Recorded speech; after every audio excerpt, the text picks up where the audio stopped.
want justice. I want justice. You want justice. I want justice. You want justice. You want justice. I want justice. তিলক তোমার বিচার চাই। বিচার চাই, বিচার চাই। তিলক তোমার বিচার চাই। বিচার চাই, বিচার চাই। আমার স্বর তোমার স্বর। আমি মরার জীবন। অধীর হয়ে গেল অপরাধী কোথায় গেল? কোথায় গেল? কোথায় গেল?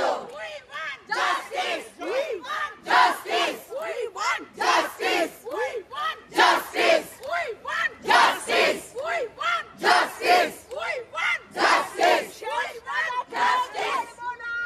শেষ না দেখে ছাড়বো না। ছাড়বো না, ছাড়বো না। শেষ না দেখে ছাড়বো না। ছাড়বো না, ছাড়বো না। শেষ না দেখে ছাড়বো না। ছাড়বো না, ছাড়বো না। শেষ না দেখে ছাড়বো না। ছাড়বো না, ছাড়বো না। শেষ না দেখে ছাড়বো না।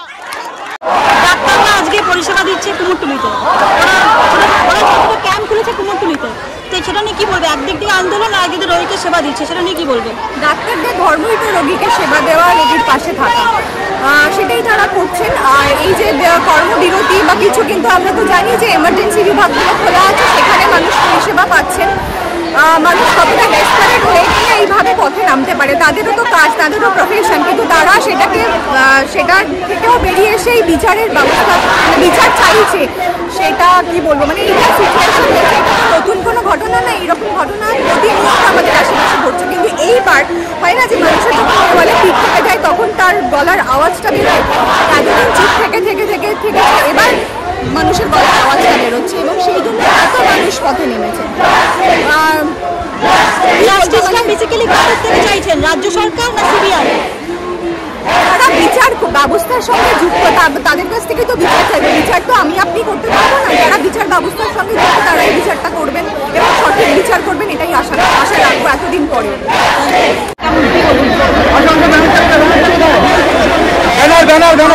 আমরা একজন নাগরিক হিসেবে এই মিছিলে আমরা প্রত্যেকে এসেছি, এবং আমরা গত 22 দিন ধরেই আমরা এই বিচার চেয়ে যাচ্ছি। 22 দিন ধরে এর সাথে সাথে যাদেরকে আমরা স্যালুট করব, আমাদের পুরো আন্দোলনের সাহস যোগাচ্ছেন এবং ইউনাইটেড হয়ে থাকতে শিখিয়েছেন কিন্তু ডাক্তাররা। তারা হচ্ছে আমাদের এই সাহস এবং শক্তি এবং ইউনিটি দেখানোর একটা বড় জায়গা।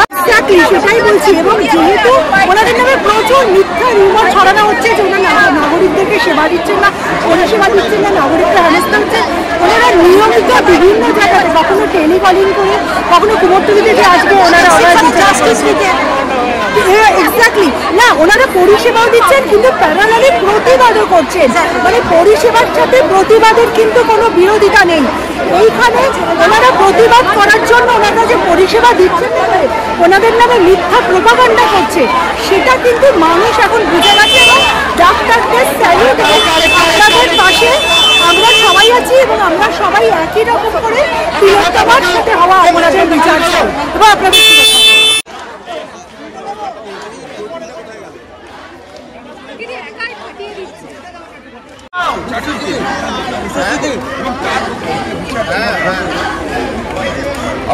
যারা ক্ষমতায় আছে, যারা আমাদের ঠিক তথ্য দিতে পারবে, আমাদের একটা ভরসার যায়। আমরা তো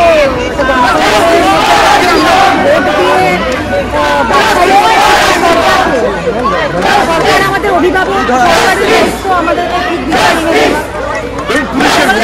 বারবার প্রশ্ন যে কেন তাড়াতাড়ি দাহ করা হলো, কেন বাধা দেওয়া হলো, একভাবে প্রশ্ন, কেন সুইসাইড বলা হলো, হাসপাতাল থেকে বলা হয়েছে বলে পুলিশ দাবি করছে। কিন্তু আমি তো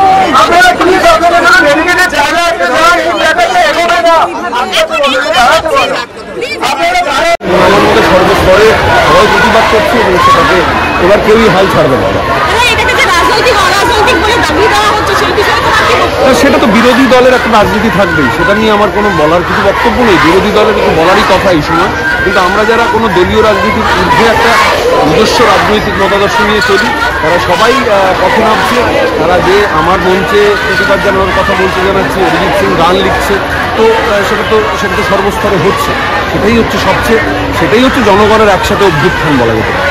কলকাতা শহর লাস্ট কবে, তুমি এতদিন ধরে আছো, এত বৃহত্তর আন্দোলন 2011 ওই যখন পরিবর্তন হয়েছিল তখনও মিছিলে হেঁটেছিলাম, আজও হাঁটছি, মানে আবার একটা পরিবর্তন দরকার। ব্যক্তিগতভাবে ব্যক্তি হিসেবে তোমার কি দাবি?